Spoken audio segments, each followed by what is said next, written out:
अभी ये क्लैरिटी नहीं आ रही है कि रेसिप्रोकल टैरिफ अप्लाई कैसे करेगा। अगर इंडिया के ऊपर 1.8% एडिशनल टैरिफ आता है, चाइना के ऊपर ऑलरेडी 20% टैरिफ है, तब भी आपको जो है 18% का एडवांटेज है। यूएस को देखना होगा कि हम कैसे कंसेशन दें तो US make in America great again ना इम्पैक्ट हो। लेकिन क्योंकि हम लोग कोई कॉम्पिटिंग मैन्युफैक्चरिंग में नहीं है तो ये बहुत बड़ा डिफिकल्ट चीज़ नहीं है, इसको ऐसे साथ बैठ के सुलझाया जा सकता है। देखिए, इन सब जो भी स्टेटमेंट्स हैं उसका इम्पैक्ट जरूर पड़ता है ट्रेड पे। अनसर्टेनिटी ज़्यादा होने से ट्रेड इम्पैक्ट होता है। तो जिस तरह का इस समय माहौल है उसको देखते हुए मुझे लगता है कि जो ग्लोबल ट्रेड की जो स्पीड है वो धीमी पड़ जाएगी। बिकॉज जब इतनी अनसर्टेनिटी रहेगा तो जो भी इम्पोर्टर है वो सोचेगा कि मैं इंपोर्ट करूं ना करूं। जब तक मैं इंपोर्ट करता हूं क्या लेवल ऑफ टैरिफ आएगा, उस टैरिफ पे मैं कंज्यूमर को गुड्स बेच पाऊंगा या नहीं बेच पाऊंगा। तो डेफिनेटली इस तरह की इश्यूज होने से ट्रेड पे फर्क होता है और हमारा एक्सपोर्टर भी सोचते रहे कि भाई कल क्या होगा, अभी उसको क्लैरिटी नहीं है। तो जो अनसर्टेनिटी इस तरह की क्रिएट होती है उससे ट्रेड पे इसका प्रतिकूल प्रभाव जरूर पड़ता है। कमीशन के चेयरमैन उन्होंने बोला था कि जब वो दुनिया भर में टैक्स लगाएंगे ट्रम्प, तो इंडिया का टैक्स स्ट्रक्चर काफ़ी कम है। तो अब ये चीज़ें हमारे लिए फ़ायदे भी हो सकती है कि अगर टैक्स लग रहा है पूरी दुनिया को, वो टैक्स बढ़ा रहे हैं। टेक्सटाइल सेक्टर हुआ और कुछ सेक्टर ऐसे हैं जो जिनके लिए जो है यूएस का मार्केट खुलेगा। उनके इस बयान को आप किस तरह से देखते हैं? देखिए, उनका बयान बहुत अच्छा बयान है। बिकॉज अभी ये क्लैरिटी नहीं आ रही है कि रेसिप्रोकल टैरिफ अप्लाई कैसे करेगा। अगर रेसिप्रोकल टैरिफ एक सेक्शन के ऊपर जो एचएस कोड के उस पर अप्लाई करता है तो टेक्सटाइल सेक्टर में इंडिया के ऊपर मैक्सिमम 1.8% टैरिफ आ सकता है। अगर इंडिया के ऊपर 1.8% एडिशनल टैरिफ आता है, चाइना के ऊपर ऑलरेडी 20% टैरिफ है, तब भी आपको जो है 18% का एडवांटेज है। उस कंटेक्ट अगर आप खाली अपैरल सेक्टर को देखिए, अगर हम वो बात करें कि फर्दर एक एचएस चैप्टर के अंदर में एक्सपोर्ट लगेगी, ड्यूटी लगेगी, रेसिप्रोकल टैरिफ, तो इंडिया का टैरिफ कम है। अपैरल में वेटेड एवरेज टैरिफ इंडिया का कम है चाइना से, तो उसमें हमें एडवांटेज भी होगा। लेकिन ये डिपेंड करता है कि किस तरह प्रोडक्ट चूज करते हैं। वो एक तरफ से पूरे प्रोडक्ट ग्रुप पे लगाएंगे, पूरे कंट्री के वेटेड एवरेज को डिफरेंशिएट को बराबर करेंगे, किस तरह करेंगे इसमें क्लैरिटी नहीं है। तो हमें ये कहना बड़ा मुश्किल होगा। लेकिन एक थंब रूल तो ये जरूर है कि कुछ सेक्टर्स को छोड़ के कुछ चुनिंदा सेक्टर्स हो सकते हैं जिनमें शायद हमें एडिशनल टैरिफ लगने के या रेसिप्रोकल टैरिफ से एडवांटेज हो। बाय एंड लार्ज हमारा टैरिफ जो है वो यूएस से ज़्यादा है, तो उससे हमें जरूर थोड़ा सेटबैक हो सकता है। तो सर, इंडिया ऑलरेडी होगा कि कुछ टैरिफ जो है इंडिया ने कम करे थे, तो क्या आपको लगता है कि अभी और कई तरह के इंडिया रिलीफ दे सकता है अमेरिका को? देखिए, आपने बहुत सही कहा है। जब हमारे तो टॉप लीडर्स अभी बात की थी पिछले फोर्टनाइट में, उन लोगों ने एक ये भी बहुत इंपॉर्टेंट कदम रहा कि हम मिशन 500 की ओर जा रहे हैं। हमारा जो ट्रेड है अभी करीब $200 बिलियन, उसको हम $500 बिलियन तक 2030 तक ले जाएंगे। साथ में मैंने एक प्रेफरेंशियल ट्रेड अरेंजमेंट की बात भी की। जिस तरह हम लोग उसको समझते हैं कि इन प्रेफरेंशियल ट्रेड अरेंजमेंट दोनों कंट्री साथ में बैठ के निगोशिएट करेंगे, जहां हम अपने आइटम ऑफ एक्सपोर्ट इंटरेस्ट को देखेंगे, यूएस अपने आइटम ऑफ एक्सपोर्ट इंटरेस्ट को देखेगा, और फिर किसी तरह का हमारा जो निगोशिएशन होगा उसमें दोनों के इंटरेस्ट रहेंगे। क्योंकि अगर आप बहुत बड़ी टैरिफ इंडिया के ऊपर लगा सकते हो और लगाओगे अगर उस केस में, तो ये $500 बिलियन का हम ट्रेड देख रहे हैं वो पॉसिबल नहीं है।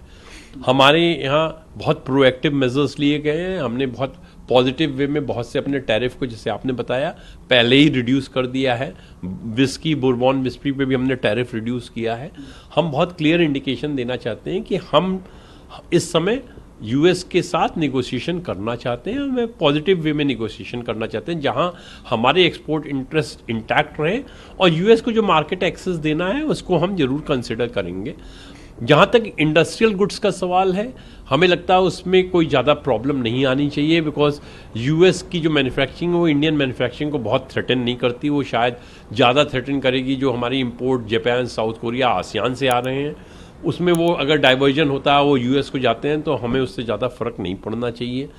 लेकिन अगर वो फर्दर निगोशिएशन टुवर्ड्स एग्रीकल्चर जाता है या अदर डेयरी प्रोडक्ट पे जाता है, वो एक सेंसिटिव इशू होगा। क्योंकि हमारा एग्रीकल्चर डेयरी उस तरह पे नहीं है, सस्टेनेबल लेवल पे है। फार्मर खुद ज़्यादातर चीज़ें उगाता है और खुद खाता है।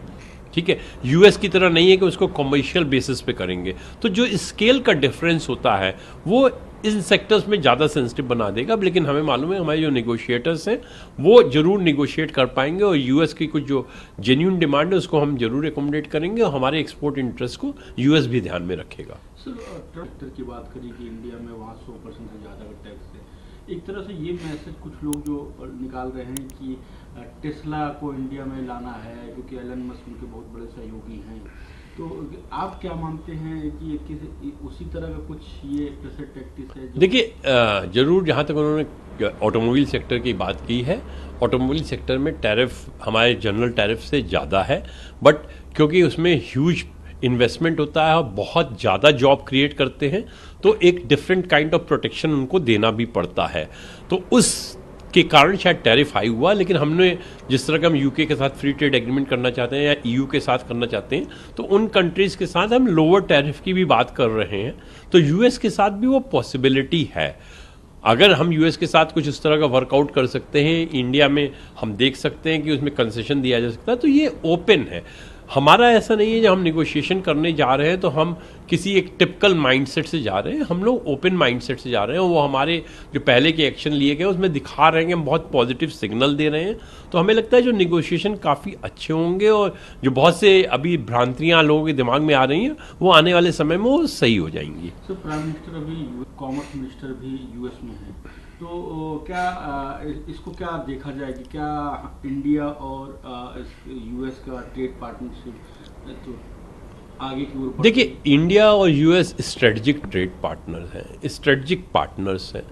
हमारी जो पार्टनरशिप है वो कई सेक्टर्स में है। We are not only talking about defence, aviation, fossil fuel, हमारा इंडो पैसिफिक एरिया, तो हमारी जो रिलेशनशिप है वो बहुत ज़्यादा स्ट्रांग है, वो डिफरेंट फील्ड में है। ट्रेड उसका एक पार्ट है, बट ट्रेड में गिव एंड टेक भी ऑलवेज रहेगा। तो शायद हम उस पोजीशन पे आए जहां वो गिव एंड टेक की बात हो रही है, because probably US is looking its own interest to make America great again, we also want to make in India. तो वहां पे हमारा थोड़ा एडजस्टमेंट करना होगा एक दूसरे को। हमें देखना होगा कैसे हम मेक इन इंडिया करते हुए यूएस को ऐसे कंसेशन दें जिससे हमारा ये प्लान चलता रहे। यूएस को देखना होगा कि हम कैसे कंसेशन दें तो US make in America great again ना इम्पैक्ट हो। लेकिन क्योंकि हम लोग कोई कॉम्पिटिंग मैन्युफैक्चरिंग में नहीं है तो ये बहुत बड़ा डिफिकल्ट चीज़ नहीं है, इसको ऐसे साथ बैठ के सुलझाया जा सकता है। तो सर, इस ट्रेड वॉर का अभी तक कोई ट्रेड वॉर का इम्पैक्ट नहीं हुआ है। देखिए, ट्रेड वॉर के इम्पैक्ट डिफरेंट वे में आएंगे। एज्यूमिंग चाइना पे ज़्यादा टैरिफ लगता है और हम पे और कंट्रीज पे टैरिफ नहीं लगता है, हम लोग जरूर यूएस में मार्केट लेंगे। लेकिन अगर चाइना यूएस मार्केट से बाहर होता है तो चाइना ये नहीं है उनका प्रोडक्शन स्टॉप कर देगा उन प्रोडक्ट का, वो दूसरे मार्केट में और एग्रेसिव हो जाएगा। उन मार्केट में जहाँ पे हम सप्लाई करते हैं वो क्या सिचुएशन होगी, चाइना वहाँ पे फर्दर कॉस्ट कटिंग पे जाएगा, चाइना फर्दर डंपिंग के लिए जाएगा उनमें, उनसे हमारा कंपटीशन कैसा होगा, ये सब भी इश्यूज आएंगे। तो ये बहुत कॉम्प्लेक्स सब्जेक्ट है, इसमें ये नहीं कहना है कि हम गेनर होंगे, कहीं पे आप गेनर हो सकते हो, कहीं पे आप लूजर हो सकते हो, और ये डिपेंड होगा कि फाइनल शेप ऑफ थिंग्स क्या होता है। एक सर आखिरी सवाल इस पे, चाइना की बात है टैरिफ वॉर को लेकर, यूएस ने उनके ऊपर ड्यूटी लगाई है, चाइना ने वापस अभी अनाउंस करा है कि उनके कुछ प्रोडक्ट्स पे जो है 15% की ड्यूटी लगेगी। एक आध 10 कंपनीज को उन्होंने जो है लिस्ट में डाला है, अनरिलायबल लिस्ट बोलते हैं, जैसे कि उनके यूएस की कंपनीज के लोग, इन कंपनीज को वीज़ा भी नहीं मिलेगा या वहाँ पे ट्रेवल नहीं कर सकते हैं। इसका क्या इम्पैक्ट आप किधर जाते हुए देख रहे हैं सर? नहीं, देखिए, ये चीज़ हमारे ट्रेड के लिए, हमारी इकॉनमी के लिए, वर्ल्ड इकॉनमी के लिए अच्छी चीज़ नहीं है।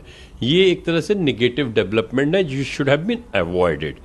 बट मेरे को लगता है कि अभी जिस तरह की जो बयानबाजी हो रही है, शायद वो बयानबाजी हर चीज़ एक्शन में नहीं निकलेगी। ये भी हो सकता है बहुत कुछ एक्शन लिए जाएं जो कि 6 महीने डाउन द लाइन लगेगी, एक्शन सही नहीं है, वो एक्शन भी रिवर्स हो सकते हैं।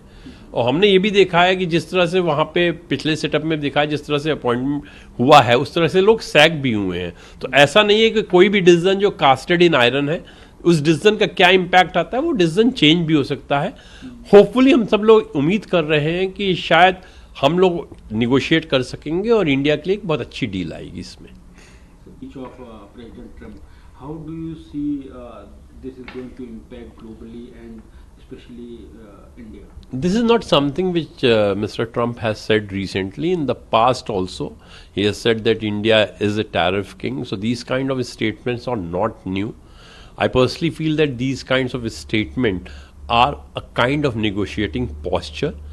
But Indian leadership is, of course, quite capable. Our Prime Minister has already traveled to the US. He talked about Mission 500, where we want to increase our export from $200 billion to $500 billion. That also entails that we will have greater facilitation of trade. Otherwise, you won't be able to reach $500 billion.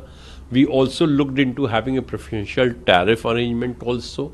I'm hoping that in preferential tariff arrangement, we will be negotiating with the US so that reciprocal tariff is not applied on India. We will also be looking into that Indian products may be given a kind of free of duty treatment, and we can also reciprocate by providing similar concessions to some of the US goods also. So these kinds of negotiation will definitely help.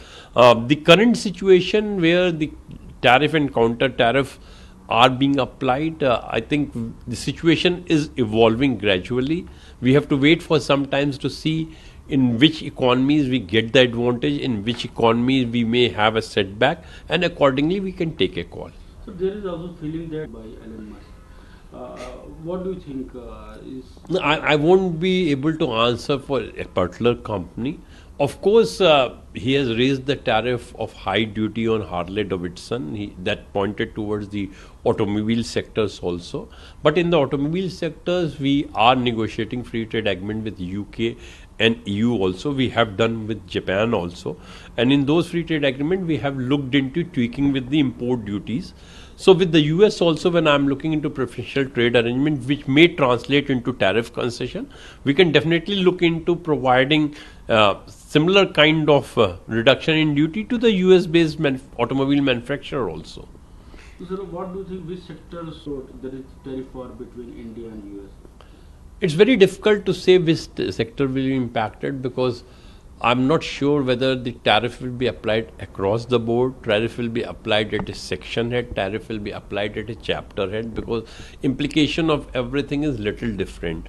When we are talking about same tariff on both sides of the goods, it is not the way the international trade happens. If I'm supplying a product to you, you're not supplying a product to me. It's generally complementary, which makes the trade to happen. So I have yet to see what way the reciprocal tariff will be applied. Then I will be able to give you a very concrete answer to that question. Sir, China has said that they are ready with the tariff and trade war, additional tariff to some US products, and they have also around 1,000 US companies in the unreliable list. No, definitely China has retaliated. We have to see whether US further retaliate or not. As the things stands today, there will be additional opportunities for rest of the company other than China in US market. There will be opportunity for other country other than US in Chinese market. But we have to see whether we have those kind of product, we have those kind of produce to take the advantage of the market. So this kind of tariff war will definitely give advantage to other countries. To what extent they will be able to utilize that will depend on their competitiveness, will depend on the scale on which they operate. So after Prime Minister, our Commerce Minister is also in US to talks that US. This visit will strengthen the India-US trade partnership. Definitely, I think it's a very proactive move by the government. We have followed the visit of the Honorable Prime Minister with the visit of the Honorable Commerce Minister. The visit of the Honorable Prime Minister has already drawn a roadmap where we had talked about a preferential tariff arrangement to be carved out by fall of May 2025. Commerce Minister is already meeting the authorities concerned in the US. I personally feel that broad contours of the preferential tariff arrangement will be worked out on that, and probably soon we will see some concession which may be flowing for the exporters on both the sides.